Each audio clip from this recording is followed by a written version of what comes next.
banned in one.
Sorry, muted. I was muted.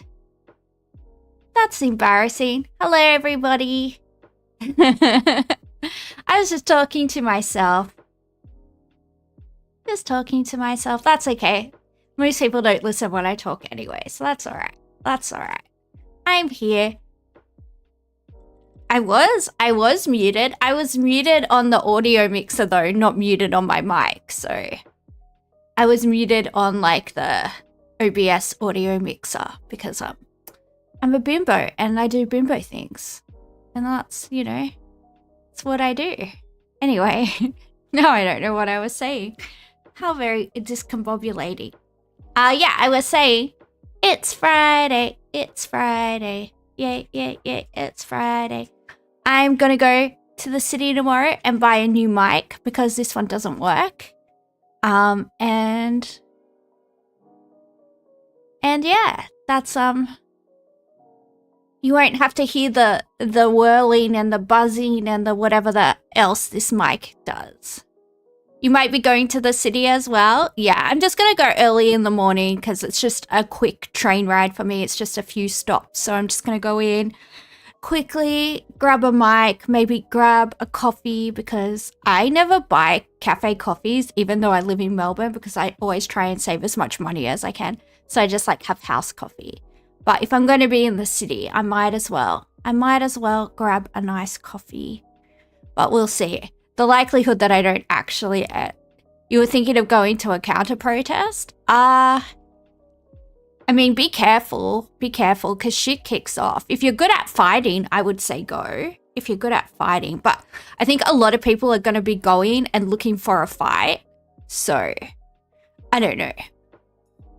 I'm not healthy enough for any of that shit. Like if I do go out during the day, that's like not for work. I just basically just go in and out because, you know, the sun and just being on my feet is painful. So it's turfs. Oh, is there? Oh, there's always some group of people in Melbourne kicking off about something. I don't know. I think there's a Supreme Court case going on at the moment, Giggle versus Tickle, which is basically the Sex Discrimination Act, like it's gender versus sex in the Discrimination Act. So I assume that's why there would be turfy stuff going on at the moment. It's going to basically determine whether the Sex Discrimination Act like makes for provisions for like pregnant women as a specific class and like female only spaces for like domestic violence victims and stuff like that.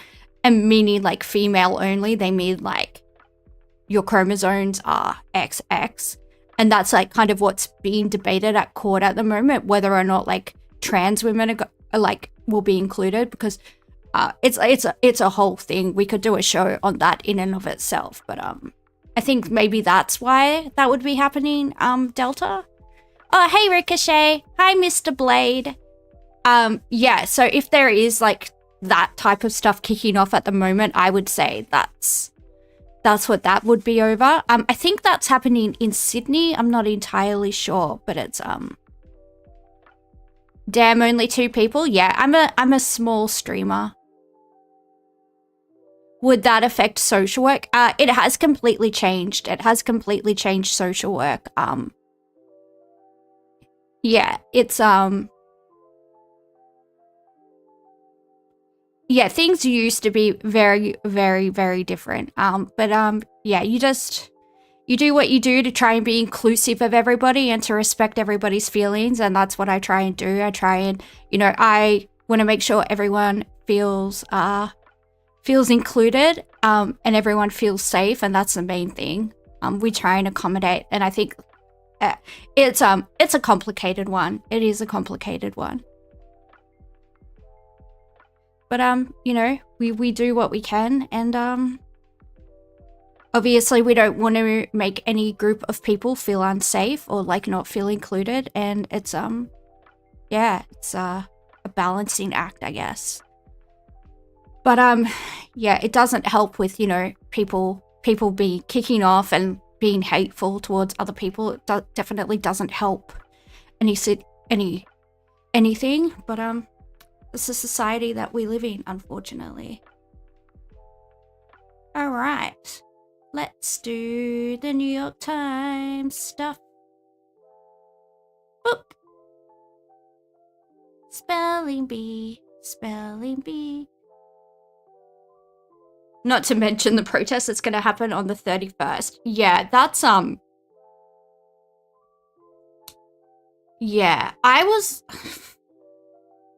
don't even know how to word this.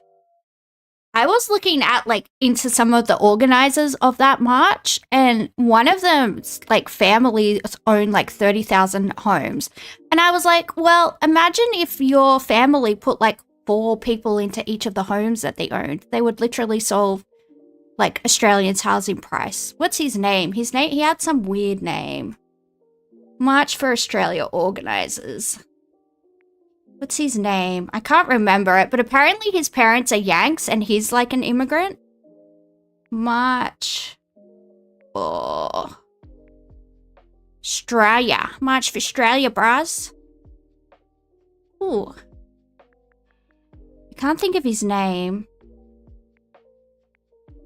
Organizers.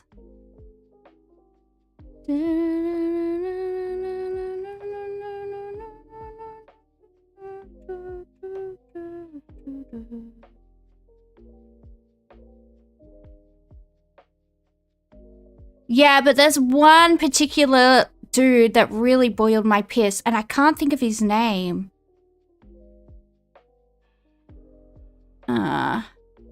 Property.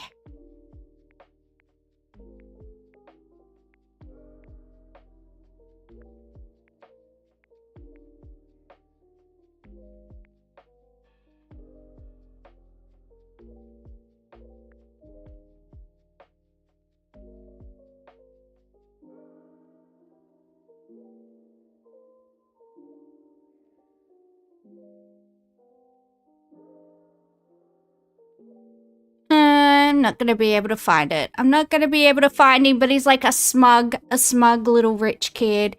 I saw his TikTok and he had like 400,000 views on something and I was like, yeah, that would be right. That's not her.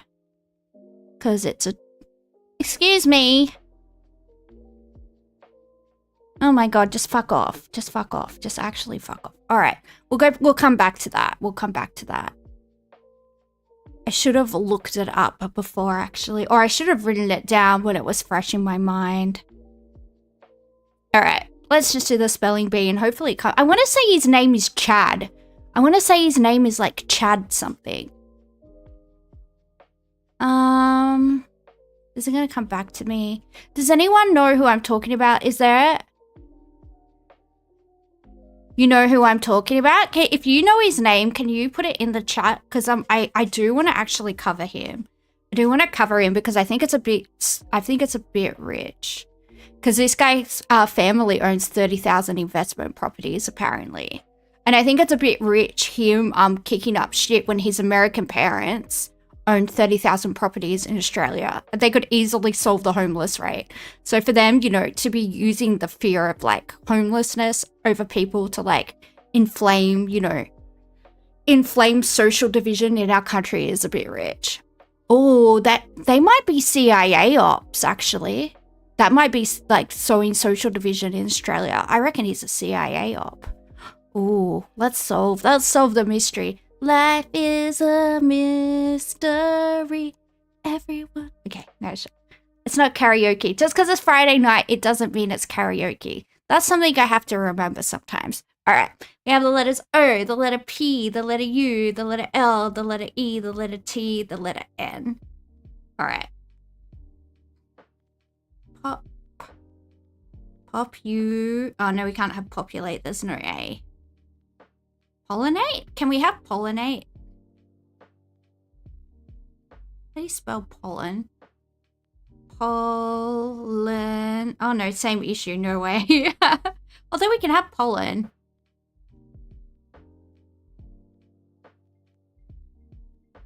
It's a good start. We're off to a good start. Pollute. Oh no, there's no end in that.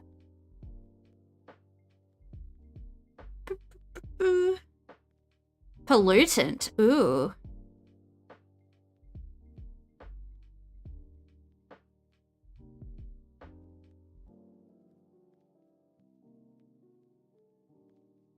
Nah, it's not there unless I spelled it wrong.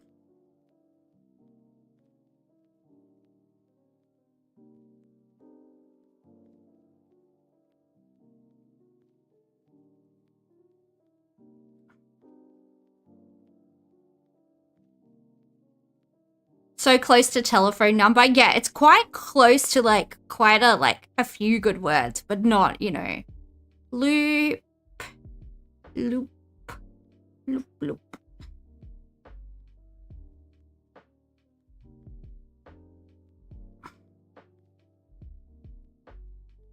We can't have polite because there's no I and there's no N in the word polite. We have to use the letter N. We have to use the letter N, which is why it's a little bit harder than it should be.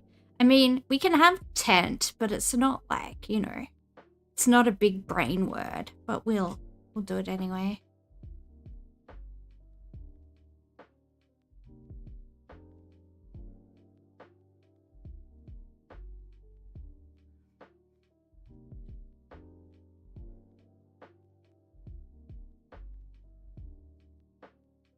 Hello, CEO or so. Nice to have you in the chat. Nope. Is nope a word? Let's find out. I mean, apparently it is. They're not very consistent with what like they consider a word and what they don't consider words. None. Too short. What about noon? It's not a word. Tent pole. Ooh. You can't find his name? Yeah. It's a bit like that. I do want to know it though, because I do think this is so interesting. I think we've stumbled on a CIA family actually. Chad. Pretty sure his name was Chad. March. Or I think he's like the admin for it on like Facebook or something, but I don't have Facebook.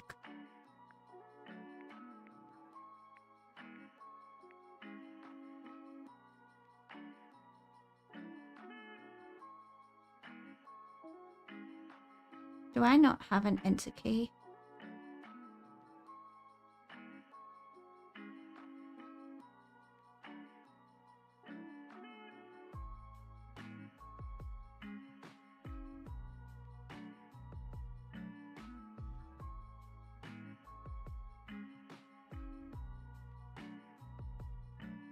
I'm not watching a Purple Pingers video. I refuse.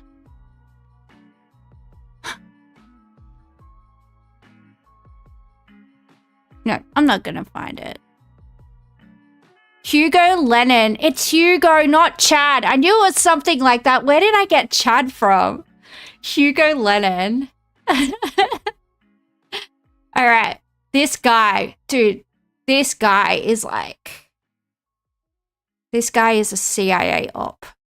100%.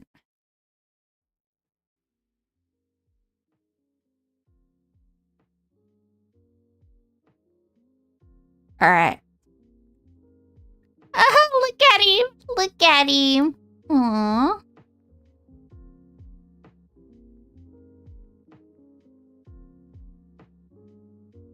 This guy's family could solve the homelessness crisis with all the properties that they own, apparently.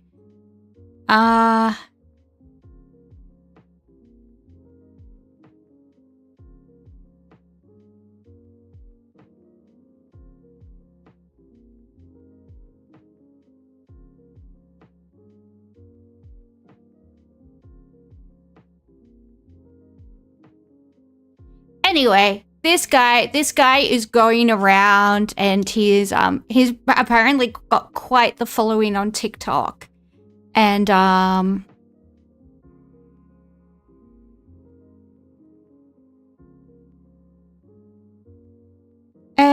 yeah, apparently his parents are American. I don't know if he's American, if he was born in America. I mean, that's immaterial as far as I'm concerned. If you're raised by Yanks, you are a Yank as far as I'm concerned. And that's why you should be careful not to watch American movies and American TV shows. Because they're indoctrinating you. They're indoctrinating you to like America, and there's nothing to like about that culture, okay? He's talking about Australia's migration levels being out of control when his parents migrated here. His parents migrated here and stole 30,000 houses from, think about 30,000 families that could, like, have bought those houses. Absolutely disgusting. Look at him. Here's why the Australian government may be forced into mass deportation. Oswald's dad was an immigrant. That's right, in the 1980s, he immigrated as a student to the UK, and then he came back to Australia to join the property company Pete, a property developer corporation where Ozpil and his family have made hundreds of millions. If Ozpil was against all immigration, like he says he is, then surely he'd have a problem with his dad being a burden on the UK economy. This family, Ozpil, or Hugo's wealth, came entirely from the housing unaffordability crisis we are seeing in Australia today. When they were able to build homes and sell them for high prices, it meant bidding up prices for the rest of us. His trust fund, his... I saw something else saying that his parents were American. Are they American or are they Poms? I need to know. tuition fees, his lifestyle, everything in his life has been paid off the back of the housing crisis. It's no wonder he wants to pretend to be extreme about immigration. So I'm obviously very extreme in the idea that I'm trying to really paint immigration as one of the key driving forces. Whereas yourself, you're probably a lot more realistic in saying that it's a combination and a layer of policy which favours an ever-increasing and ever-growing property value. It's a great distraction from the fact that he and his family are the ones at fault for you not being able to buy a house. Here's why the Australian government may be forced into mass... Exactly. He's here telling everybody, he's telling very disenfranchised people, that are struggling to keep a roof over their head. He's telling them that it's all the immigrants' fault. And look, it's, when we have a housing shortage, should we be bringing in record numbers of immigrants? Maybe not the best idea. But it's not the immigrants' fault. It's bad policy. And if I lived out in another country and I had the chance to come to Australia, I would 100% take it. I'd be like, yeah, Australia, fuck yeah. We don't have a shortage though? Well, yeah, we don't, but we have cunts like this who are hoarding houses. So are there not enough houses? No. But are people like him and his family having 30,000 properties that they own vacant so they can speculate and they can drive up prices and they can they're making houses they're using houses as a speculative asset, right? So they need to create a scarcity problem so that their houses are worth more money. So how do they create a scarcity problem? Well, they buy up houses and they don't put people in them. That's what I'm saying, Delta. I hope it's coming across the way I intended to. Oh, hello, Defect. Good to see you. Hello, Max. Yeah. It's just, look, immigrants are getting the bad end of the stick for sure. And, people like him, he knows it's his family. He knows it's his family that are doing all of this. And then they go to the media and say, we have a crisis. Well, yeah. And then they go and they're stirring up racial divisions in Australia, by saying, it's all the immigrants' fault. Apparently this Hugo Lennon guy, I don't know why I thought his name was Chad. Where did I get Chad from? I don't know. Anyway, this Hugo Lennon dickhead, he's particularly wants to inflame hate against Indian people. And Hyperbovian's part Indian, okay? We like our Indian friends. Some of their food tastes pretty good. And they're cool guys. We like them. They're cool guys. Everybody is cool guys, all right? Everybody from all over the world are cool guys or are capable of being cool guys. So, something to keep in the back of the old noggin.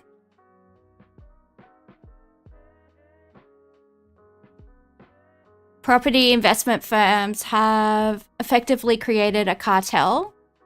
We hear about all these threats to the rental market, but they all target a 4.5 to 5% yield.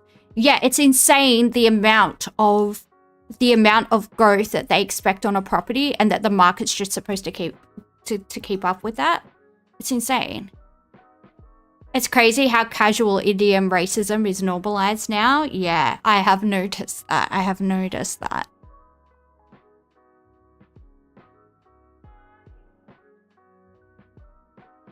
Answer to a party invitation. See how I just slipped from one thing to another? We're gonna do the crossword now, but we can do two things at once. We can talk about the March for Australia and we can do the crossword. Why did I think that guy's name was Chad? I was looking for someone called Chad. That's crazy. Answer to a party invitation. RSVP. Did you know that I've never used a dating app in my life?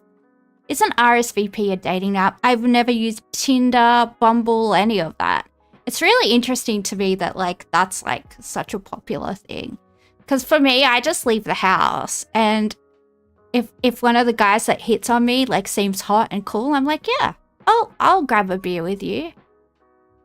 Don't use it. Save your sanity. Well, yeah, I just find the old-fashioned like methods of just like leave the house looking, you know, looking half decent and see what you can catch. You know, just walk around looking lost and confused. I usually am lost and confused, so I find that. That's because I'm so hot people can barely contain themselves. No, I think Australian men are just very friendly. I think they're just very friendly. Bring to a bubble. Bring to a bubble. What's a bubble? Well, I know what a bubble is, but bring to a bubble. I don't know. With 8 across, trees that produce nearly 2-foot long cones. Trees? What? I know of no such trees. Enjoy a hill in chilly weather. Say, I don't know. This is very confusing. NFL ball carriers for short. I don't know. Campbell's products. Soup.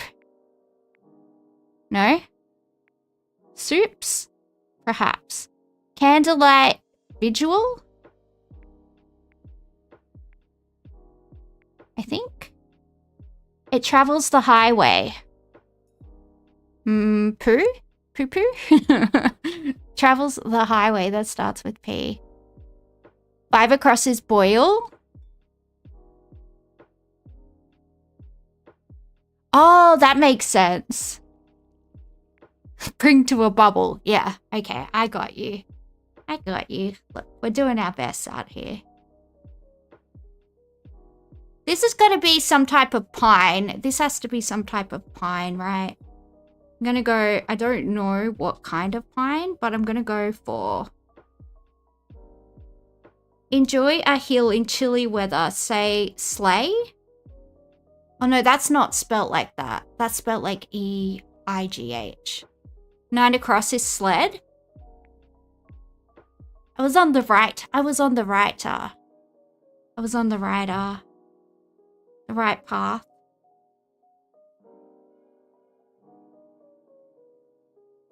It travels the highway. Oh, a plane. Get it? Because the highway is the sky.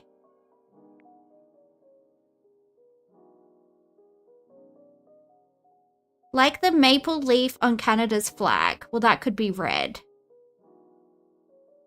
Perhaps. Sugar pine? Is there a tree called a sugar pine? I guess there is. I guess the good old sugar pine has 2 feet cones on it. I mean, sure, why not?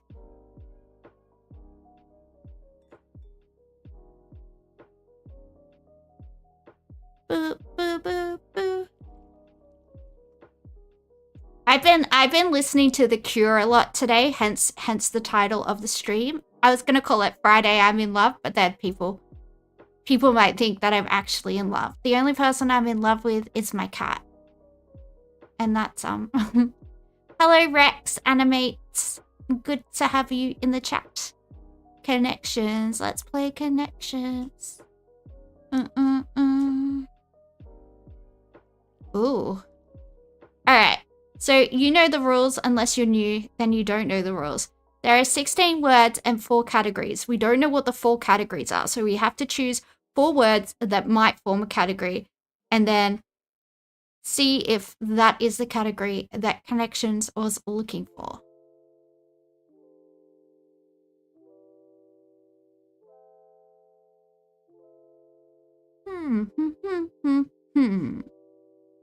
Alright. Cash, wing, grand, take care of, haze, mac, settle, breast, fine, brilliant, tender, pay, peck, thigh, foot, capital. Breast, peck. Breast, peck.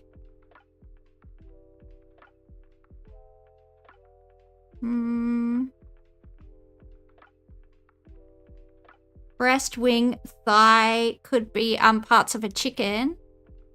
Rock, rock, rock, rock, rock.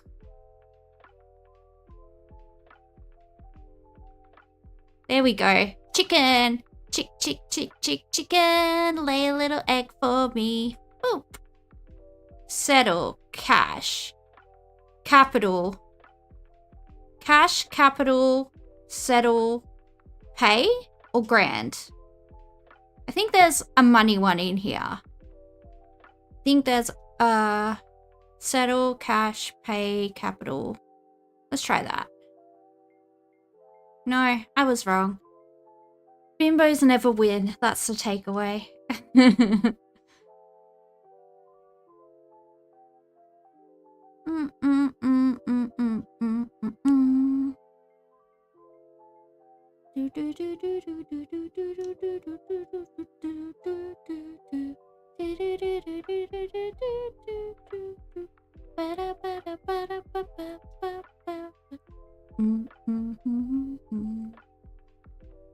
I don't care if you different.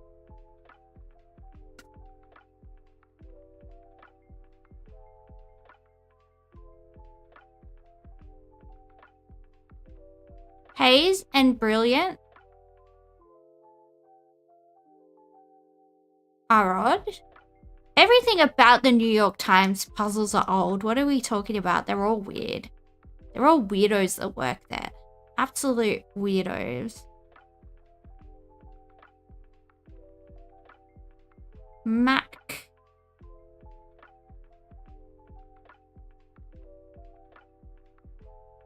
Brilliant. I don't know. I got nothing. I've done nothing and I'm all out of ideas. What do we do?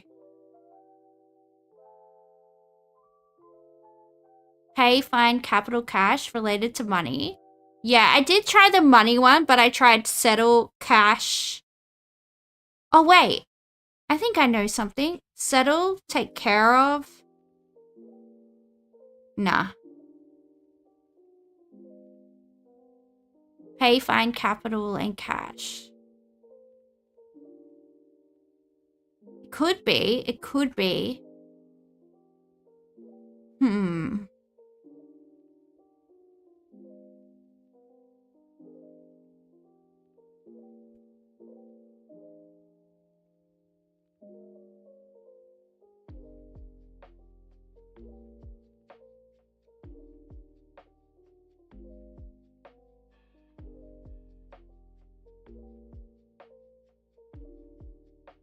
Settle, pay, take care of, and foot, as in the bill. That is brilliant. Because people do say they'll foot the bill, right? I have heard people say that. That is really good. That is really smart. We like that. Foot. Pay. Settle. Submit. Handle as a bill. Awesome.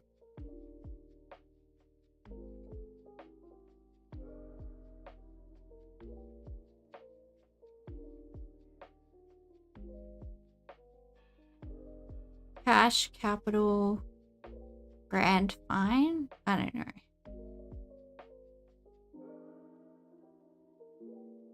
You only know because you're the one paying the bill when you go out with your friends. Oh, that sucks. Grand, brilliant, fine, and capital are ways to say that you're doing swell. Yes. Grand, brilliant, capital, and fine. Splendid. All right, what is this going to be? Cash, Mac, Peck, and Haze. What is that? Start of culinary nuts. So, oh, cashew and like that type of thing. That's it. That's insanity. Cashew, hazel, macadamia, and pecan Sam.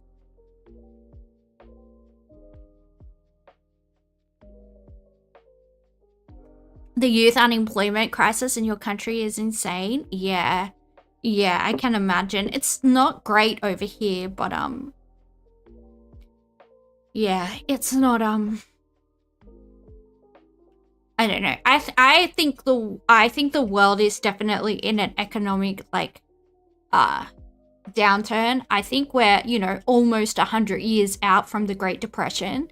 And, you know, we had the pandemic roll around about the same time as the Spanish flu. And I think we're, you know, about due for another Great Depression. And I think we're seeing it, honestly, just because it hasn't been, you know, officially called. I think just given the cost of living and, you know, I remember in history class seeing the people in Sydney sleeping in tents in Hyde Park, and you see that again. You see people in Melbourne sleeping in tents.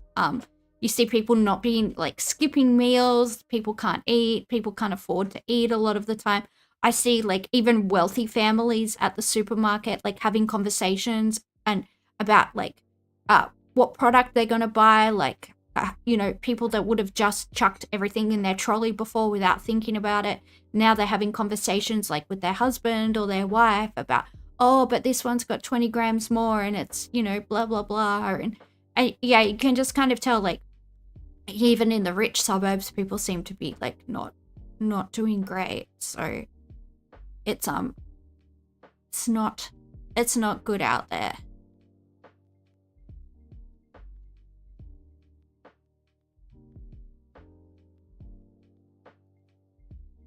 All right, well, this is some good news, I think. All states and territories are agreeing to rush through urgent childcare reforms, which obviously, apparently, we really, really need. So this is a good story. I mean, the reasons why we have to do this are not good, but if we can stop other kids from being hurt by sickos in the future, then you know, we're all for that. Banned in one centre, banned in all. That's the approach the states and territories have committed to as they work on a national system for working with children checks. But for some of the most vulnerable childcare victims, the reform comes 10 years too late. Eliza Rugg has more. If a person is banned from holding a working with children check in one jurisdiction, you're banned in all of them. Banned in one, banned in all. After initially I can't believe that doesn't exist. But until recently, like if you moved from state to state, the new state government that you moved to until very recently didn't know that you had domestic violence convictions in another state. You could just move from New South Wales to Victoria and start again, or from Victoria to Queensland and start again. But like finally now they have a national database, right? But it used to just be whatever intelligence was on the system in the state. That was the only, you know, there was no like federal information sharing, like dickheads. And now there is. There's a dickhead database, if you will. Nationally, the Attorneys General have shifted the target to the end of this year. To improve the safety of children across Australia. Criminal histories will be updated in real time and shared between jurisdictions, and there'll be work done to strengthen the criteria for securing a working with children check. We know that these perpetrators are smart. They will look at any ways to be able to game the system. It won't be a truly national system. It will be state and territory systems still working in their own states and territories. The reform comes in the wake of recent horrific allegations against Victorian childcare worker Joshua Brown. What's even more important is that we actually build the confidence and capability of adults already in the system to be able to identify when people are engaging in what it might be grooming behaviour. A pilot program is underway with IT upgrades needed to stop predators shifting between childcare centres. These changes were a recommendation of the Royal Commission into Child Sexual Abuse some 10 years ago. The Federal Attorney General admitting today that children and their families who've suffered between then and now, they've been let down. Parents want to feel like they can trust the people who... 10 years to roll out recommendations from a Royal Commission is way, way, way too long. I would be suing everyone. If something happened, if I had a kid and something happened to them, I would be suing everyone. They are leaving their most precious people with. and that at the moment isn't happening. Victoria's urgent child safety review was due to be handed to the government today, but wasn't. There's no firm commitment on when it will be released to the public. And it is my expectation that we will be in a position to release the review and our response within a matter of days of its receipt. Promising to implement all the recommendations as soon as possible. It is a review that is reviewing previous reviews. The government has failed families in Victoria. Eliza Rugg, 9 News.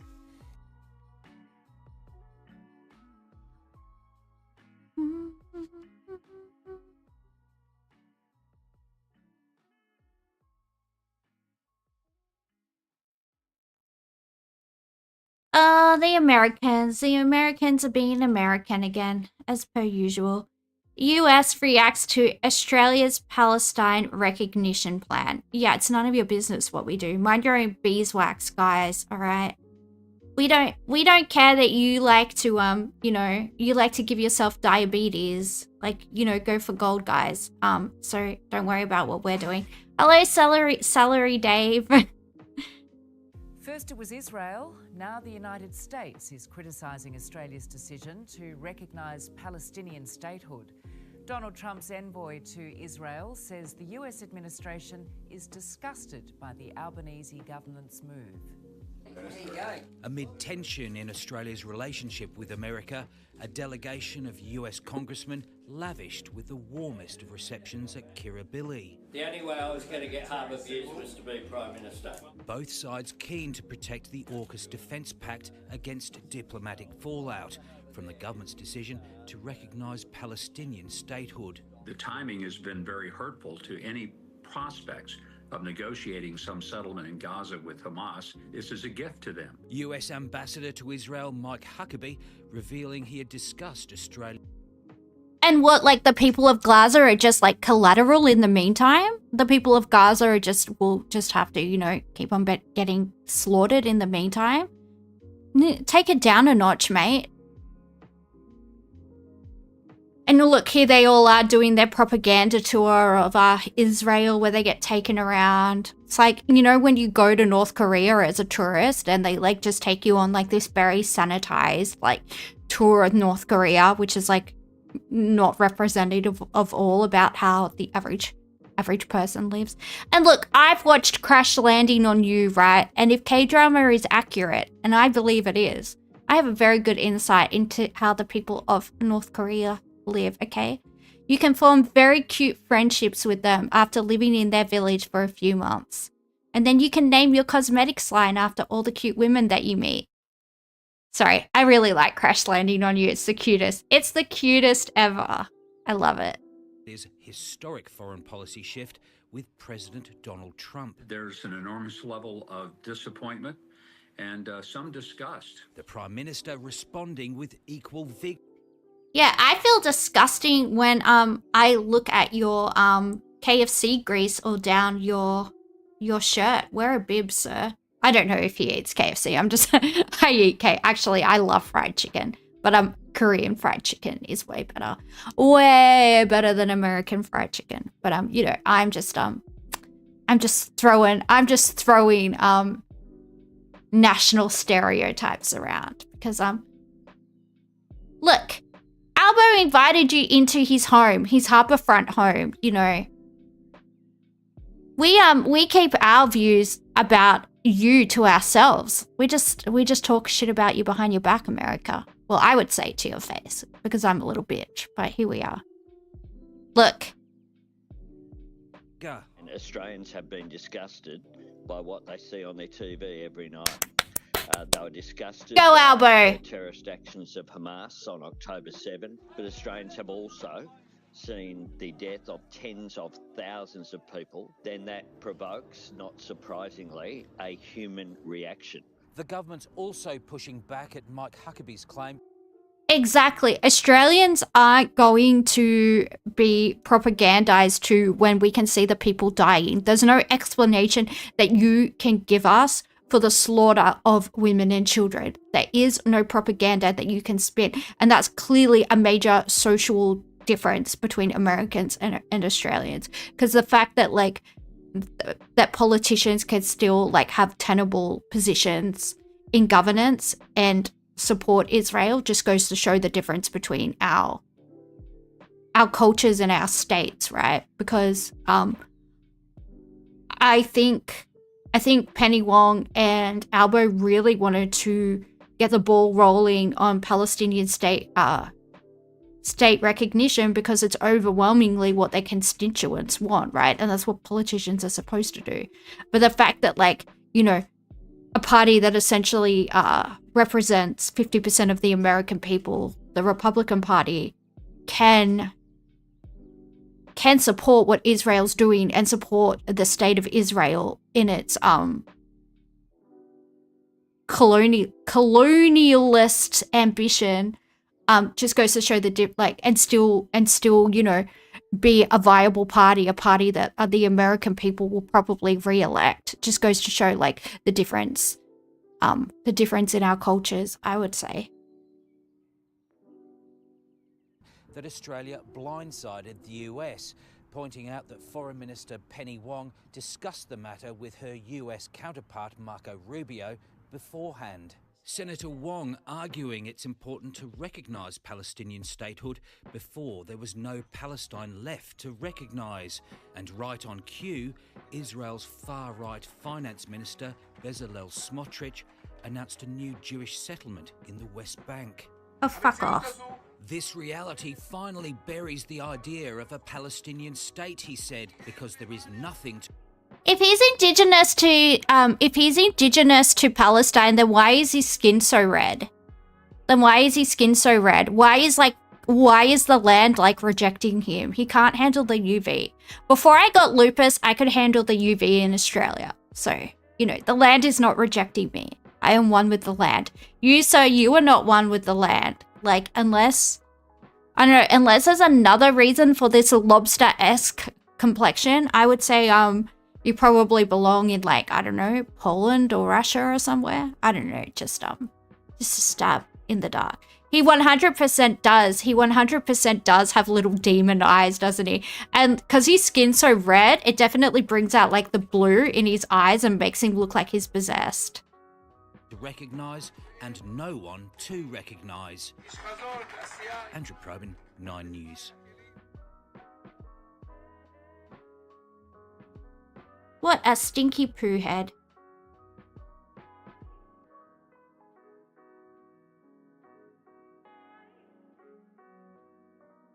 Boop, boop, boop, boop, boop, boop, boop. We just watched that.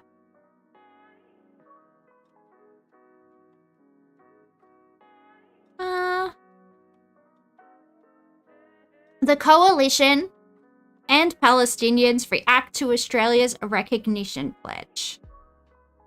ABC News. As Palestinian statehood, the federal opposition has vowed to undo the pledge if it's elected.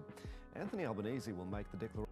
Plot twist. There's no way Susan Lay is going to be Lay, whatever her freaking name is. I don't know what her name is, quite frankly. Suzanne's with 2 S's. No one cares. No one cares. She's never going to be Prime Minister. Like, there's no way. There's no way she is ever going to be Prime Minister. So you can make all the pledges that you want, darling. Sweetie darling, you're not getting anywhere. You're not getting anywhere near the Lodge or Kirribilli babes, so go for gold, I guess. Is Liberal a specific party in Australia or an ideology? So they're the Liberal Party with a big L. They're our right-wing party. They're our right-wing party. So they're neoliberal, neocon, like... So they're neoliberal fiscally, can I say that word? Financially, let's call it that.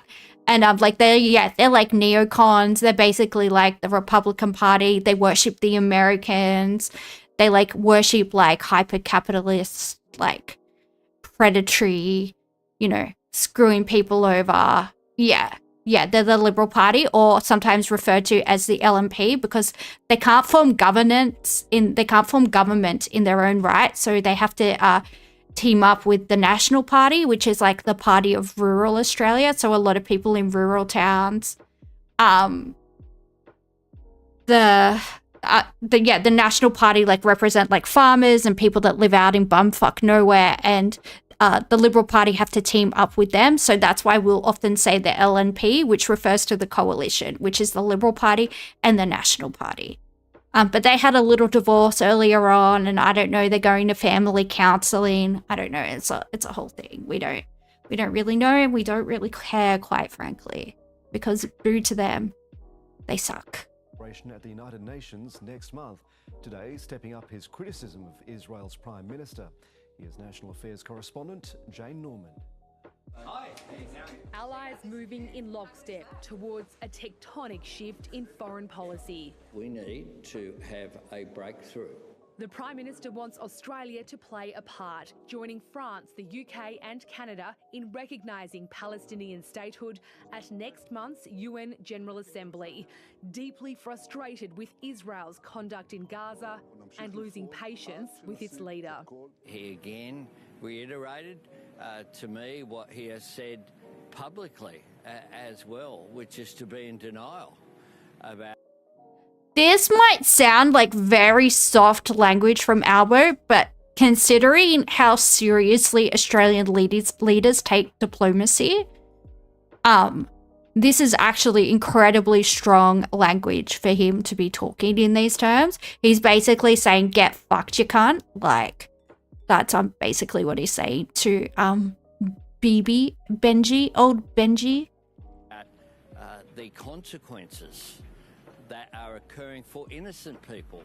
Increasingly isolated on the international stage, Israel responded angrily, describing the declarations as a reward for terror.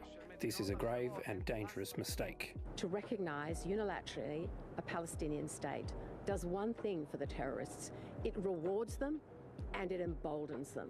When asked if the coalition would revoke the decision, we would never have made this decision. Later issuing a statement... Sorry, we just have to go back to show her green skin again, because this is... Look. Lizard woman confirmed. Hashtag David Icke was right. Lizard woman, lizard woman, lizard woman. Made this decision. Later issuing a statement going further, the Shadow Cabinet resolved that recognition would be revoked by a coalition government, firm in the belief that a peace deal must come first. They want no part of the global momentum and the global progress that is being made here. Momentum built by France, its president welcoming Australia's pledge to join the global push. More than 145 of the 193 UN member nations recognise a Palestinian state, a tally set to rise in September. The United States, the most prominent holdout, and Israel's most powerful ally. Despite it being our closest ally, the government isn't worried about breaking from America on this issue. Australia is taking this leap in concert with other like-minded nations and with the knowledge that the Arab... I wonder why she decided to put yellow eyeshadow on. It makes her look like she's got a bruised eye. What is going on with the makeup department recently? People are green, people are yellow. I don't know. She might actually be sick. I hope she's not sick, but if that was an eyeshadow choice, somebody needs to get fired.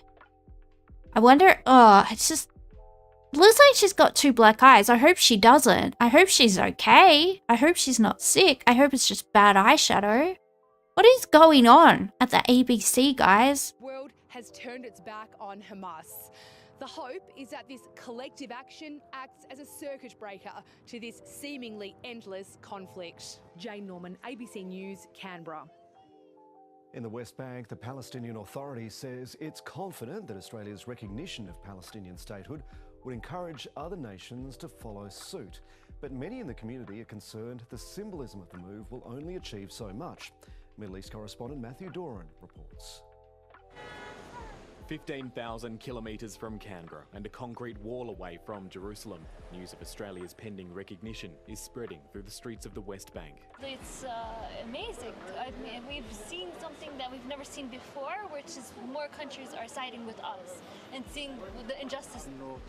I see the Australian advancement together with many other countries. This is a good thing and will bring peace to the region and stability. But while it's being welcomed, there's a simmering sentiment that it's taken far too long for Australia and others to see Palestinians as worthy of equal footing on the world stage. Palestinians have been here for a long time.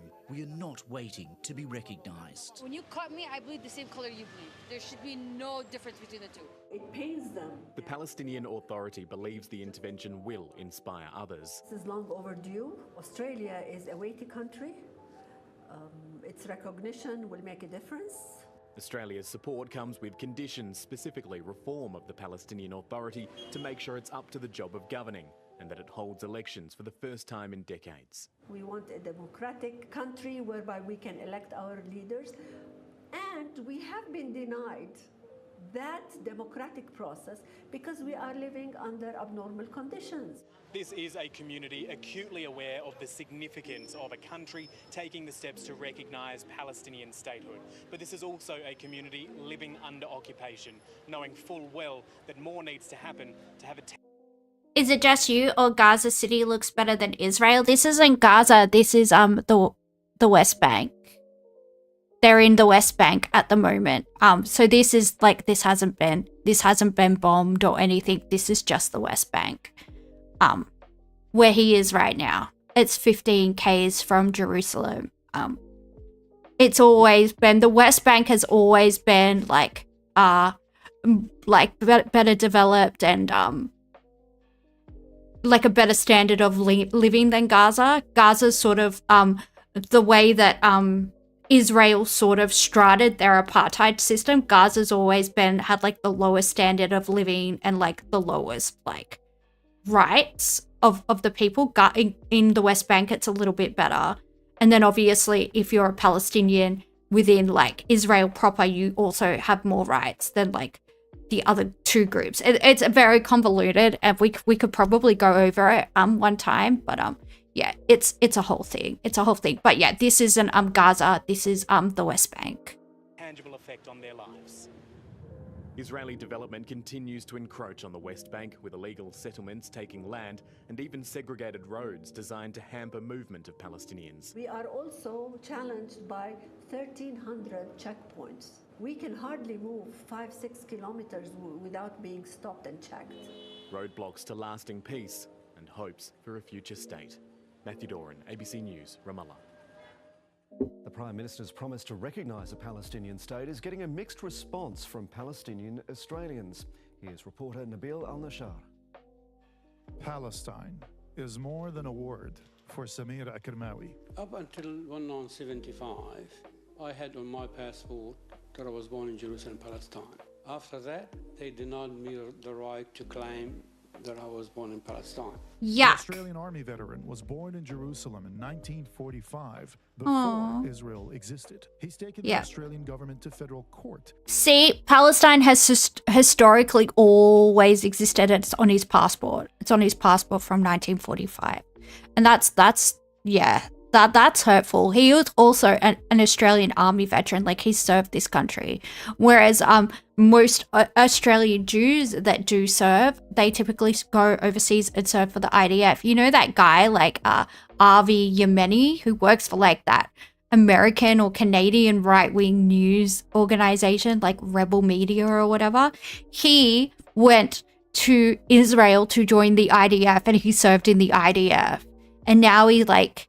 Well, I don't think he has his business anymore, but at one stage he did have his like this business where he taught like whatever the Mossad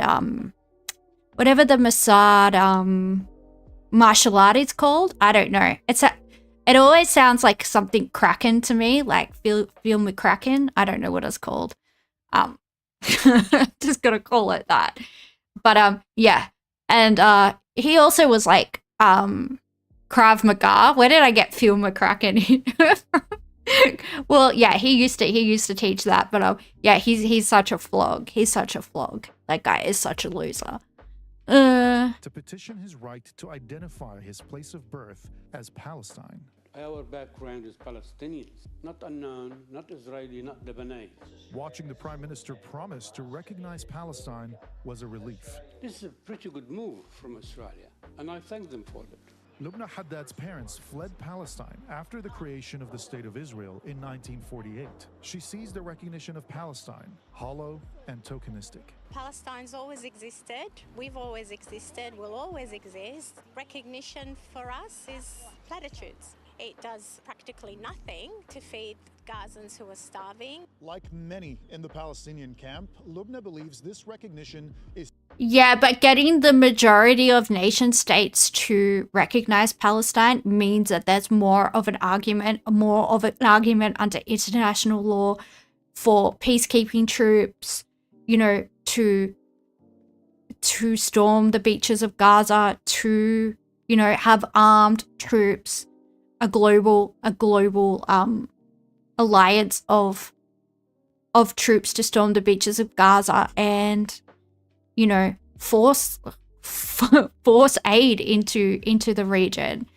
And look, if the IDF want to try and fight a global force, well then they can. And then that would strangely cause World War III because it would be America and Israel against everybody else. And I mean, ideally, I would like to see UN intervention. I would like to see them circumvent the Security Council and just I mean, we don't even have to. We could get the French, the Poms, the Canadians, the Australians, the Kiwis, and we just all say, hey, globalize the enchilada, don't make me hungry.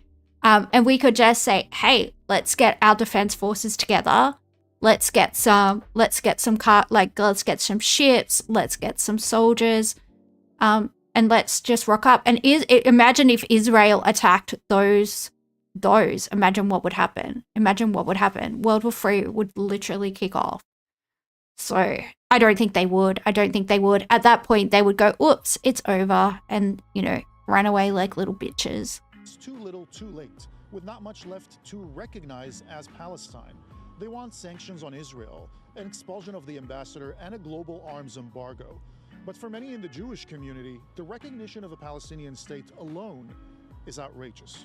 How our government or how our Prime Minister and our Foreign Minister think this is going to work, to have a territory governed by a terrorist group dismays me.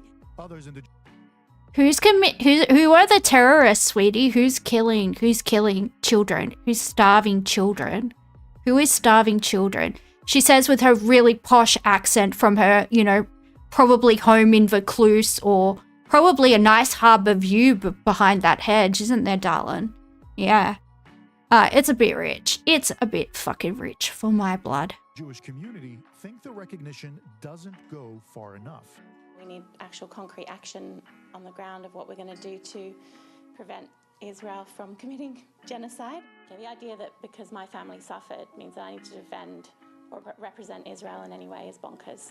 Mixed reactions. See, she's Jewish and she's a nice girl. She doesn't like what's going on in Gaza. We like to see it.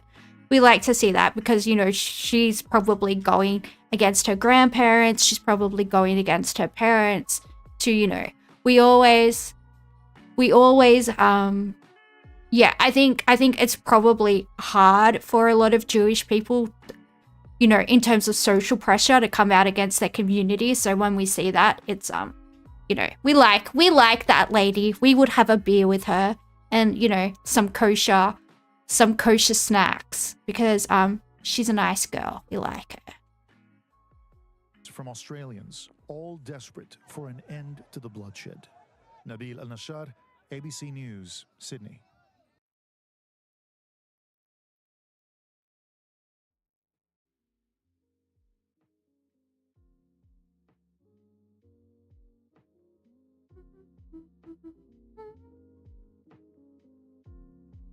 The rift between Israel's military and civil society widens over Gaza war, from the 7:30 report. Oh, it's not called that anymore. It's just called 7:30. Well, I don't know. Leave me alone.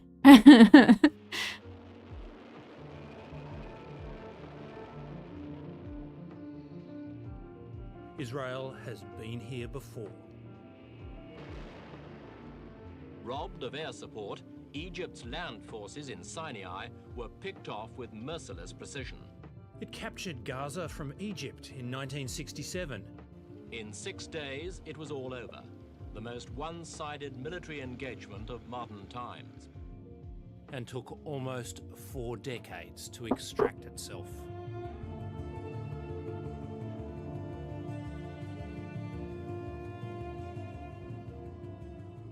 Now, the 22-month-long war against Hamas in Gaza is becoming another tortured occupation.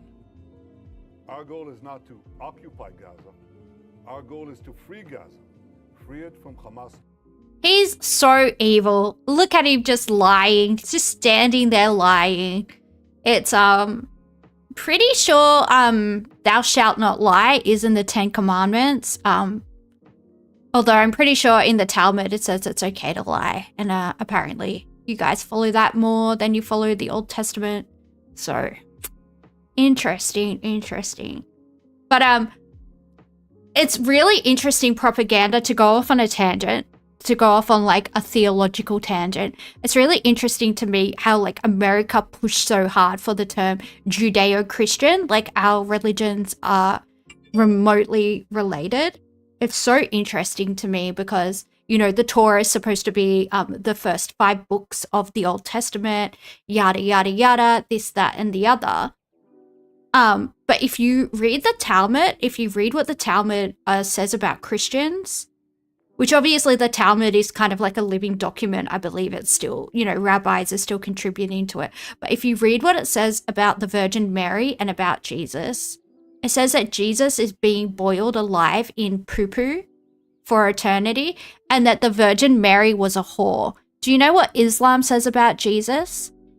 They don't believe that, you know, in his divinity, like as in the Son of God, but he is a very, very, very respected prophet. So, you know, which religion of the two do you think is more friendly to Christianity? It's so interesting to me that American society really like pushes this lie, but it's not true. It's not true. Just from a religious standpoint, it's Judean Christian values aren't a thing. We have very, no, it's not a thing. Terrorists.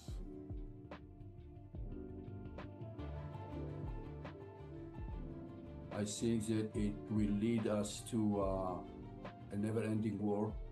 As the former chief of the Israeli Navy and the ex-head of the nation's internal security organisation, the Shin Bet, Ami Ayalon knows something about assessing risk and recognising political folly.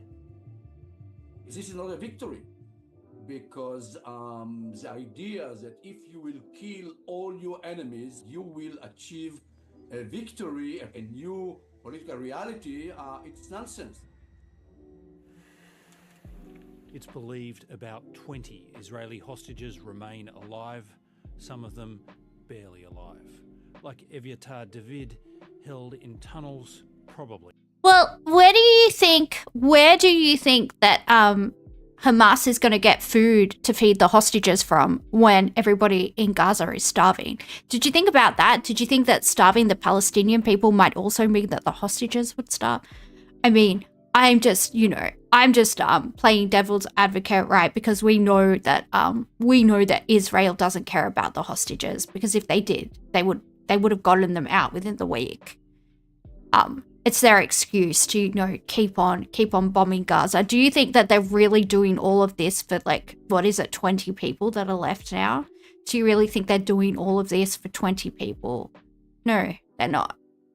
They're doing it to get rid of the Palestinian people by any means and annex that land because they want to expand Israel. It's always been the plan. There's always been a plan for the great state of Greater Israel. It's Mossad would have extracted these dudes, you know, within a week if they wanted to. Beneath Gaza City. מה שאני עושה עכשיו, חופר את הקבר. קבר שמיועד מבחינתי לי. Now 24 years old, Evyatar was kidnapped from the Nova Music Festival on October 7, 2023. Until then, he'd seemed invincible. Evyatar is the kind of person that nothing can happen to. All those stuff can happen around him and he'll just walk it off. ואז עוד פעם לא אכלתי כלום. Now, he's unrecognisable. He barely sounds like himself. Like, you can hear how hard he walks to even get some words out of his mouth. The return of hostages remains central to Israel's war aims. But the hostage families, now a powerful lobbying force, oppose expanded military operations in Gaza City. This plan is going to risk their lives and, of course, the lives of innocent people on the Gazan side and the lives of...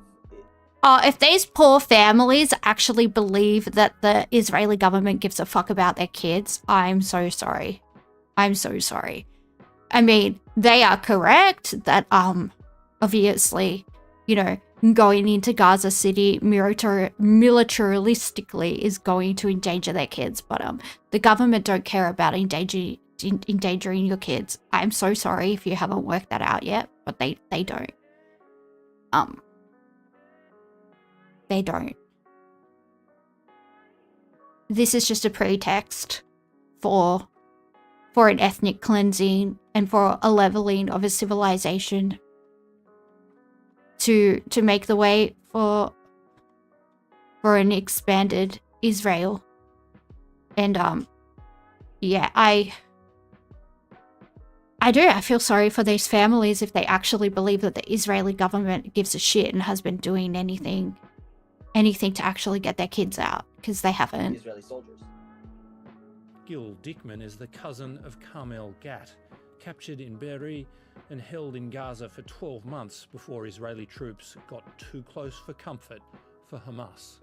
They were all there and the captors decided to shoot them. And what we're afraid is that the same thing is gonna happen in Gaza. Hamas says it will release the hostages if there's a ceasefire and a commitment by Israel to end military operations. 5 principles for concluding the war. 1. Benjamin Netanyahu won't accept these conditions. Israel has no choice but... Yeah, he won't accept the conditions, so he everything that he said thus far is a fucking lie. Otherwise, he would accept the conditions. He's a bloodthirsty, evil gremlin. And if anyone's going to be boiling in shit for eternity, mate, it is you. You fucking demon, man. To finish the job and complete the defeat of Hamas. Knows that there are political implications for him signing the deal that will return the hostages home, and he doesn't want to pay the price. He doesn't want his government to fall. He doesn't want to risk his own political role and his own political, chair. Mr. Netanyahu's coalition government. So he spent how much money on the military action in Gaza so far? How much money has he spent? But he won't agree. He won't agree to some terms. It makes no sense. It makes absolutely no sense when you consider the price that has already been paid. It makes absolutely no sense. Like, people that think that they're smart, like people that have like an inflated sense of like their own IQ always do this, right? They think that they're so slick and sophisticated that they underestimate the intelligence of other people around them, right? They think that the average person doesn't see, what they're doing. And look, for a while, especially in like the 90s and the early 2000s, he was able to manipulate a lot of American congressmen into, doing all his dirty work in the Middle East. But people are a lot more savvy now. People have a lot more data points. The average person has all the information in the world, on a phone that they carry around in their pocket, they can access everything. People can sit there for a day and research things and get all the data points and work out exactly what this guy's about. And he either hasn't realized it yet, or he's just, you know, he's just throwing everything at the wall at the moment in a last ditch effort to get the job done, because everybody's woken up to his shit. It's one or the other. Relies on the support of hardliners Itamar Ben-Gvir and Bezalel Smotrich. Both men are in the Prime Minister's six-man war cabinet, which reportedly last week overruled the concerns of even the IDF's Chief of Staff, Eyal Zamir, about the dangers of occupying Gaza City. Israel dismantled the last of 21 settlements in Gaza in 2005 and forcibly removed settlers. Ben-Gvir and Smotrich want them to return. The goal is to conquer everything, Gaza, West Bank, to occupy and to annex all the territories.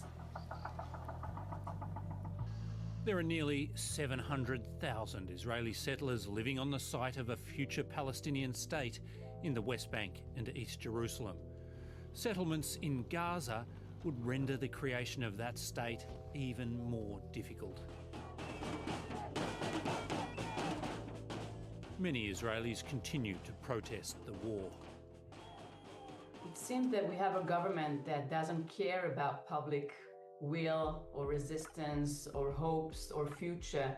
They are motivated by preserving their own power and by serving the most extreme right-wing parties in Israel. Hundreds of Israeli academics and researchers have now called on other countries to put pressure on Israel to make a deal.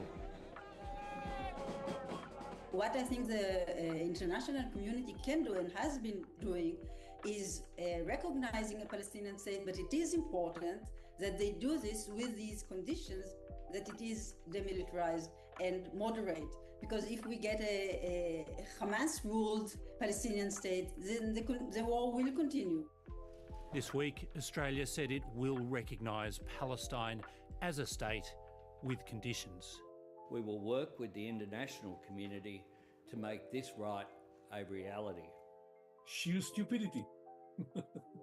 What effect do you think it will have in Israel? Nothing, but just rage against the Australians. Thanks very much. Yeah, laughing at us. Like, it just goes to show the contempt that you've always had for us. The contempt that you always had for us, but you sort of hid because, you know, we went along with it. The Australian diplomats and dignitaries sort of humoured you. And then when we want to assert any of our own sovereignty, well, the thing is, Israel doesn't like any other countries having self-determination or, you know, sovereign nations making their own decisions. It seems like that's really triggering to them. It's really triggering to them and their little feelings. They have a lot of yeah. We don't. Oh no, Israel's mad at me. Oh, yeah, I'm terrified. Terrified. Australia's intervention could damage negotiations with Hamas, says retired IDF General Yossi Kubovasa. Why would they show any flexibility? Everything's going their way. The people, the countries like Australia, are ready to recognize the Palestinian state. Wonderful. Yes, we are. What are they going to be ready to give? Hopefully, military intervention in Gaza to forcefully remove the IDF and allow aid distribution. I mean, that's what I would like to see. And if all of America's allies get together, America can't do shit because they're not going to isolate themselves from the entire Western world just to protect Israel. Well, I hope they won't. If they do, World War III will kick off. But yeah, France, the Poms, the Canadians, the Kiwis, us, we just, you know, Just send some ships over with some pew man, and bam. Get some aid distributed. It's the way it goes. It's unbelievable, just unbelievable. Ami Ayalon, the former Shin Bet chief who was charged with protecting Israelis from terrorism, says his nation will be safer when it coexists with a stable Palestinian state. We do not understand the importance of statesmanship and diplomacy. And we believe that by the use of military power, we can achieve everything. We are wrong.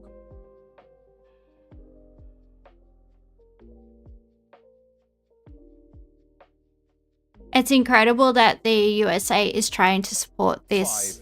Five Whoa. Al Jazeera journalists. Hang on. I'm just reading Hyperbovian's comment. I hate it when things autoplay. It's so annoying. It's incredible that the USA is trying to support this front too. They're losing ground on China every day. Look. The USA is a country that's incredibly lucky. I don't think they became a global superpower by, you know, any great use of strategy or you know, they just happened to get very lucky. And obviously, like the American petrodollar and things like that, the US dollar being used as the base currency, and obviously Wall Street and the manipulation of markets, and that's basically all they've got. And that's, you know, probably you're gonna join the war on the side of China. Well, look, like, if it comes between choosing between China and the Yanks, you know, China #1 every time. We have Panda Bear, we have, you know I'm all about the pandas. I will shield for China if I get a panda. I have said it once. I will say it again. Give me a panda. I want a panda. Give me a panda. But no, I think being friends with our neighbors is a really good idea for Australia. I don't think, besides speaking English, Australians have really anything in common with Americans. Like, we don't. I just don't see it.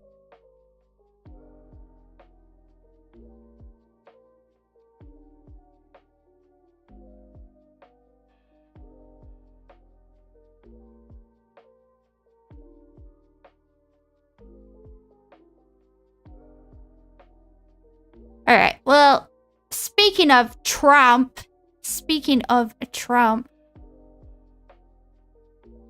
do we want to join you and New Zealand in like a Southern Hemisphere alliance? I mean, yeah, that could work. I'm down. I'm always down for, you know, a Southern Hemisphere represent. Like, we could do that. We can add Chile or Argentina.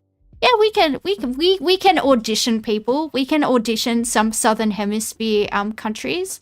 You know, we can make them do a song and a dance. We'll have like a, you know, an X Factor type game show. Do you want to join our Southern Hemisphere alliance? You know, what song are you gonna sing today? And Peru? Yeah, we can have Peru. We can you know, it depends. It depends what, you know, on their song choice and, you know, how well they can dance, but we can you know, we can give it a crack. We can give it a crack for sure. Trump's private remarks about Epstein victims have been exposed by Rolling Stone. Remember when Rolling Stone used to be a music magazine? Good times, good times. And tonight we have new reporting from Rolling Stone on how Donald Trump views the women who have come forward. Trump has said that some of these people speaking out are, in his words, clearly of a Democrat political affiliation, and has repeatedly critiqued the string of media appearances by Epstein accusers and their families, arguing that some of them are just trying to make him look bad. Yes, yeah, their assault is all what the heck? How could you? These are traumatized women that have been through hell, but it's all about you. They're only coming out and talking about the horrific things that happened. You know, not for closure, not to bring awareness to what happened to them, but it's all. Imagine being that egotistical. It's all about, they're just trying to make Trump look bad. I bet they just got raped just to make Trump look bad. What the, imagine being that far up your own ass. And don't forget, a lot of these victims that are adults now, they were not adults when they were assaulted by Epstein and co, right? But no, these women coming out and talking to the media and sharing what's happened to them, it's only to bring down Trump, guys. It's only to bring down Trump. I bet they were scheming with the Democrats to get molested as a child just so they could hurt Trump in like 20 years. Like, what is wrong with you? What is wrong with you, Trump? What is actually wrong with you? Did your brain fall out? Like, are you okay? One of the reporters who broke that story. He is a senior political reporter at Rolling Stone, and he joins me now. Good to see you. Thanks for being here on set tonight. Thank you for having me. It sort of sounds from your reporting like Donald Trump sees himself as the victim here, and not all the survivors who were personally impacted by Epstein. Absolutely.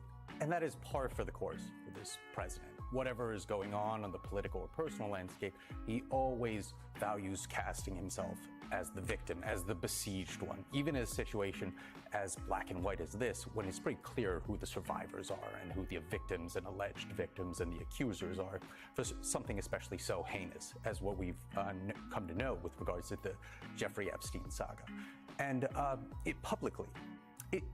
one of the things that got us onto reporting this out is that public-facing, Trump is often very garrulous in how he insults his enemies, big and small, who come after him, or who, if he feels like they're coming after him, especially when he's sitting as leader of the free world. There is no low level to punch down that is too low for him. But for some reason, he was conspicuously silent about these families and these individual accusers. So we set out to figure out, okay, with our sources in and out of the administration, what is he saying privately?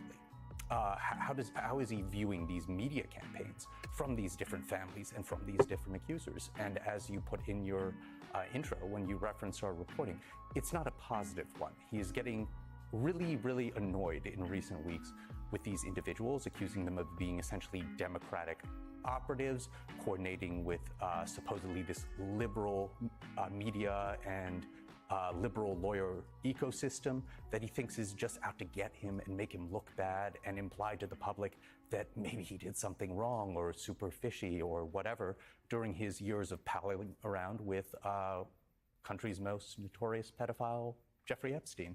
So, and he could actually clear all this up. There is actually a way he could clear all this up. He could just show us what the references to him in the Epstein files are. Like, if it's just, they're both New York millionaires, it wouldn't be that weird if, they did go out to dinner a few times or they were at the same parties. But it obviously must be a lot more than that because you are so dead set on that shit not getting out. So, I don't know. You're kind of Streisand affecting this stuff, right? Like, you chucking a tantrum about survivors of SA coming out and talking about it, like that's the lowest thing you can do.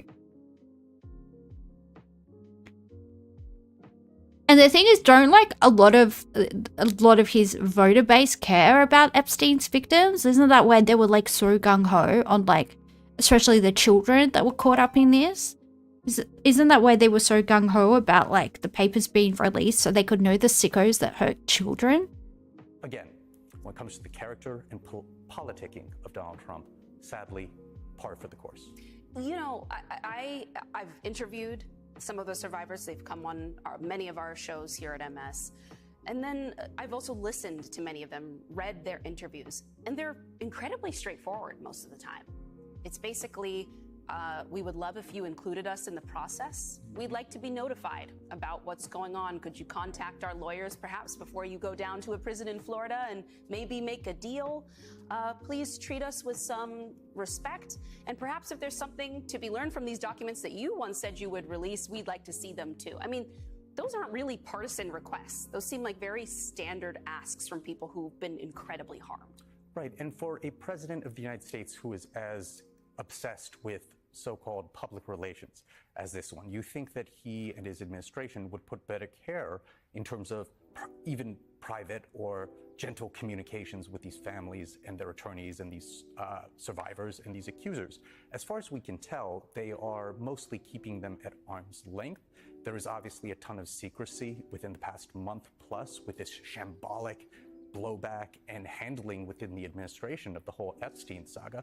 And instead of focusing on, as you were pointing out, trying to approach these very straightforward, very understanding, very human stories with any modicum of care, of course, this president and this administration are instead leaning into things like trying to wield the nation's intelligence and vast federal law enforcement apparatus to try to change the subject to maybe we should think about putting Barack Obama or James Comey in jail for a completely made-up scandal that Donald Trump would much rather talk about than the Epstein saga. Do you think He's just making himself look even more guilty. He's just making himself look even more guilty. And people that might have believed before that maybe, you know, he's just sort of mentioned peripherally in the Epstein files. You know, there is references to him, but it's just, you know, he and Epstein had dinner one night to talk about, you know, the shares in this company and yada, yada, yada. And, you know, like, you know, New York billionaires, they probably have the same investment bank or yada, yada, yada, you know, they probably would go to the same plastic surgeon or, you know, I don't know what rich people do, but, you know, that there could have been, you know, if it was just something like that, but now this behavior is really suggesting that there's something very, very, very untoward in there, something very, very, very incriminating that would perhaps turn your voter base against you. Otherwise, why would you be so apprehensive? It's not even apprehension. He's like dead set in these and never seen the light of day. What we're seeing happen in DC right now is a part of that distraction effort? I mean, that may be an added benefit for him, but because it has been a top policy priority of his for years, dating back to his first administration and during the Joe Biden years when he was out of office, to wield the U.S. military against democratic dominant cities he doesn't like and his political enemies. Maybe it's distracting or turning some of the media focus away from the Epstein stuff somewhat, but when it was his top political priority, or at least one of his top political priorities for so many years, I don't think it should be simply dismissed as a quote-unquote distraction. And he's still facing heat, not just from his own base and people, you know, who are incredibly frustrated by all of this, but on Capitol Hill. I mean, Ro Khanna and Thomas Massie say they're going to try to bring survivors to speak. People want them to be able to testify formally as well. Do you think any of that is really going to happen, and could it change the dynamic here? Well, it's a little bit hard to see how much of that, particularly from Democratic lawmakers, is going to break through, considering who holds the keys to power in Washington right now. Having said that, when it comes to the casual cruelty of the Trump administration, when you're looking at their authoritarian power grabs in DC, Los Angeles, etc., and how they're handling the Epstein saga and the ongoing whatever is in the files, a form of a cover-up of some kind, it's almost kind of different tunes in the same song.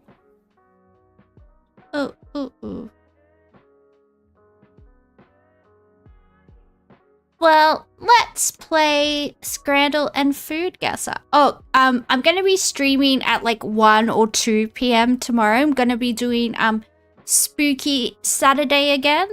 Probably be looking at some ghost stories and some conspiracy theories because it's fun and I like it. And then I'll do the normal stream at 9 as well. But you know, I decided I want to do Spooky Saturday and Spooky Sunday, and I actually had quite a few watches on YouTube and on Twitch, which was cool. People seem to enjoy that, so, and I enjoyed it as well. I really enjoyed it. I love that stuff. I love a bit of a supernatural spoopy, you know. It's a little bit fun. I do enjoy it, so I think that's nice. Like it. Oh, I thought this was a plain bread roll. Cheese panini. It just looks like a plain bread roll. What's going on there? Hang on, guys. I'll be back in 1 second.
But we're back. Well, this looks like gross against gross, really. We've got a cheese panini, but aren't they supposed to be toasted? This hasn't been toasted. It's just like a roll with like, I don't know, maybe like that like plastic cheese on it. And then we've got, in Hungary, we've got, I'm not even going to try and pronounce that. But it is bread, lard, paprika, and raw onion. I mean, at least onion and paprika have flavor. I don't know. Would you go the cheese or would you go the paprika? The panini is $3.50 in pounds, and the paprika onion lard bread is £1. Yeah, that panini is definitely overpriced. That's like $7 Australian for that. That's insane. And it's not even toasted. That panini is so shit. You'll have the onions. Should we go for the onions? Or cheese? Put a 1 for cheese and 2 for onions. I'll go with what chat says. 1 for cheese, 2 for onions. I'll just move so people can see the cheese. I'm moving the wrong way. There we go. Ugh. My neck. My back. No, I'm not gonna sing that. I'll get demonetized. Alright.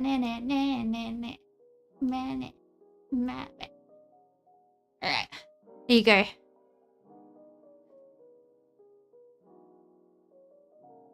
It looks like the twos have it, Ricochet, sorry. It looks like there's a lot of people that don't care about making out at the footy. Oh, people did choose the onions. Good work, chat.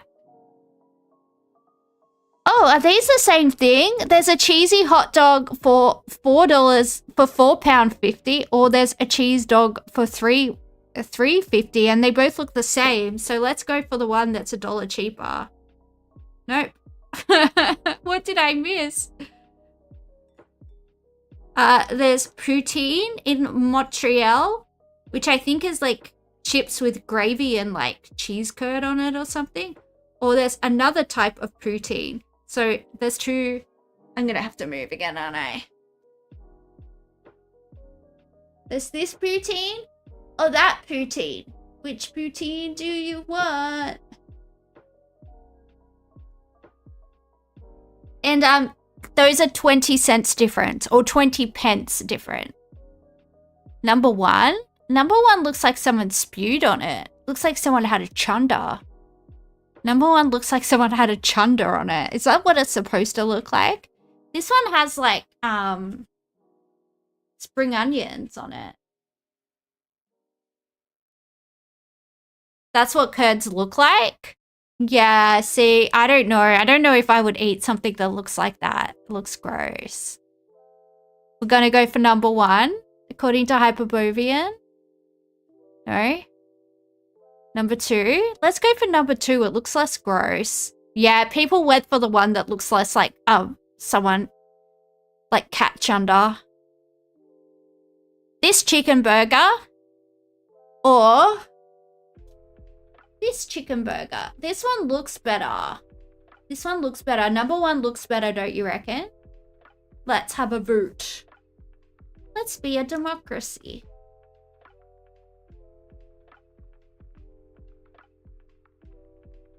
Right, looks like a crime scene photo.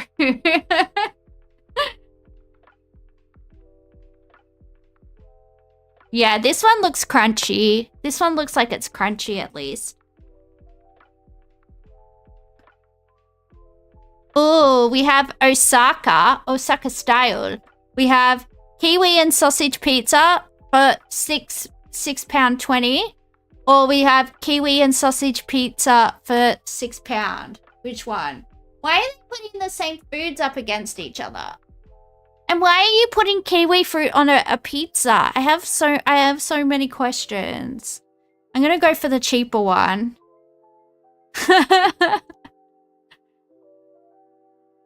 Oh. Potato tornado for £2 or long fries with cheese for £4.50. These are long fries and this is a tornado. Do you want the tornado or do you want the long fries? I do like a potato tornado as well. I do like them. I do like them. I was gonna get one when I saw the Smashing Pumpkins because they had like a stand that had these, but there were like way too many drunk people. And I thought I would get stoned if I stood behind all the people smoking weed. Yeah, the chips do look kind of weird. They do look very odd. Yeah. Oh. Alright, we've got a burger in Liverpool or a burger in Birmingham. So let's have a look. There is an 80 pence difference. 80 pence difference.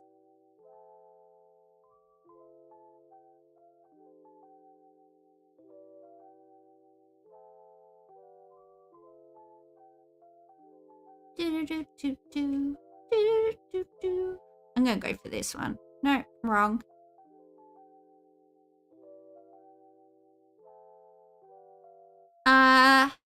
This is bread filled with chorizo or a shawarma, a chicken shawarma. I love chorizo and I love shawarma. What should I do? What should I do? Oh yeah, how was your date the other night, Defect? We forgot to ask you. We want to know the goss. We want to know the goss. I do love chorizo. But I also love shawarma. It's hard. Chorizo is so good. Shawarma is so good. Shawarma.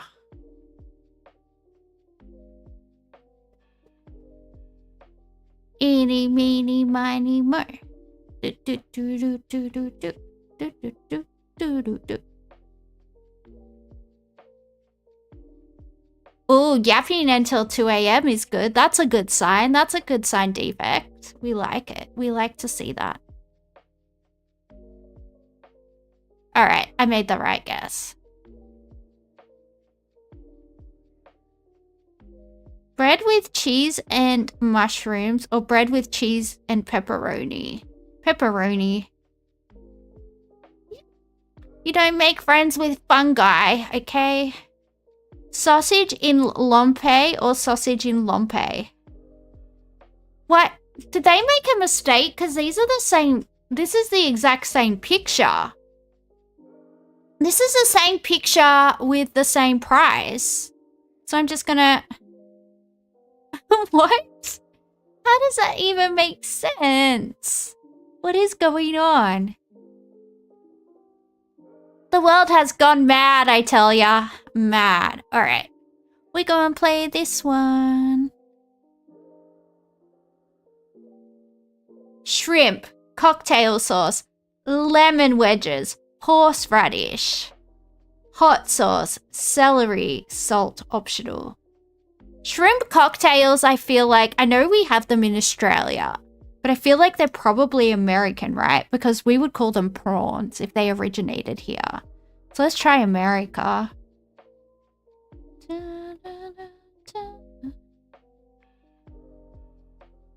Might be British though. It might be British though. Let's try this. Correct. Correct. Because we don't throw a shrimp on the barbie. We throw a prawn on the barbie. Also, if a girl is like, has a good body, but their face isn't pretty, you call them a prawn. That's what you call. That's what you call them. I don't know. That's what guys used to do at my high school. It was very mean. It was very mean. And I don't approve of that kind of misogynistic behavior. Actually. All right. We have pork, oats, beef, bacon, onion, suet, salt, pepper, barley, and spices. This dish is a hearty sausage traditionally enjoyed during the colder months. It is made from a mix of pork, beef, suet, oats, and spices, giving it a distinctive flavor and texture. Typically, it accompanies kales and smoked meats, often forming a celebratory meal. The oats and suet play a key role, providing richness and a creamy consistency that perfectly complements the robust. I feel like this is British. Is it white sausage? If it's white sausage, if it's vice versa, then it might be German. Let's go with German. It might be vice versa. Vice versa. Yeah. Oh, Pinker. It's not vice versa. But anyway. Still correct. Cream cheese. Ube halea. Sugar. Eggs. Vanilla extract. Oh, this has to be American because they have graham crackers, but Americans call graham Graham. Like if your name is Graham and you go to America, they'll call you Graham. They say graham crackers. And what's the other thing they do? Oh, they call Craig Craig. So if your name is Craig and you go to America, they'll call you Craig. Like Greg with a C. How weird is that? Thank you for following Maxi777. So because it's got graham crackers in it, I'm gonna go ubi is Japanese, so it could be Hawaiian. Ooh. But it would come under the United States if it's Hawaiian, right? This dish features a creamy, vibrant purple filling made from ube, a sweet yam nose. Okay, if it is Hawaiian, there's no Hawaii, so we'll have to put the United States. Ice cold.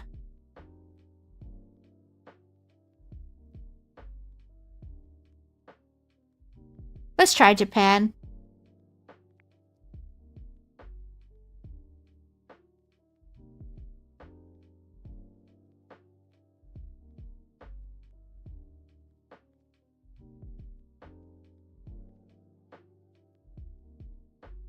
I have no idea.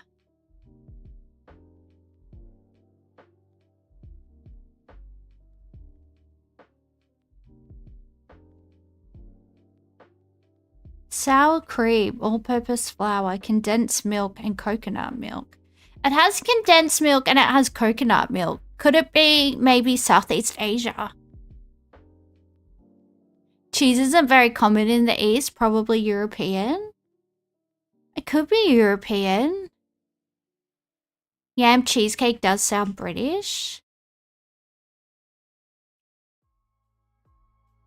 I've only ever heard Americans say graham crackers. Graham crackers.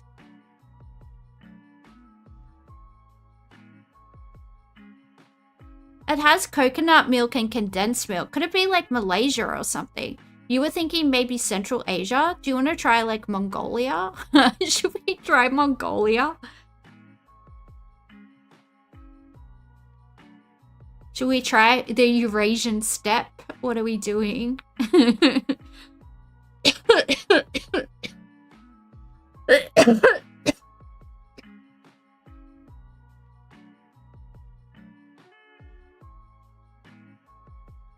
gonna try Malaysia.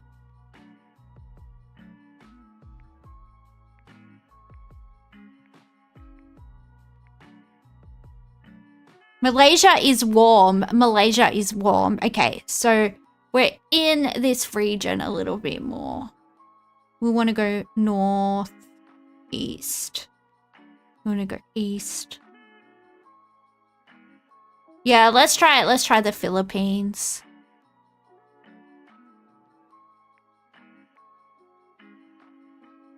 Oh, correct. Okay, I was never going to guess that. I was never going to guess that.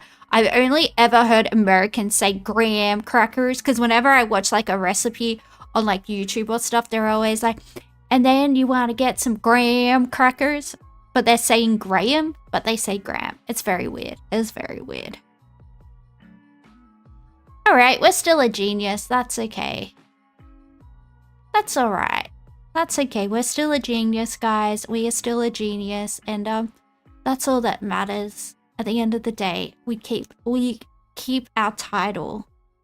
I might go to bed early because I'm gonna stream for like 5 hours tomorrow because we got spooky Saturday and we got spooky Sunday. That's the day that comes after Saturday. Yep, I know my days of the week. I am a genius, a gastronomical genius, and also a weekday genius.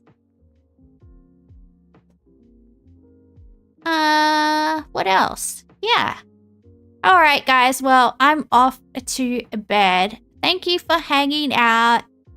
See you next time. Bye.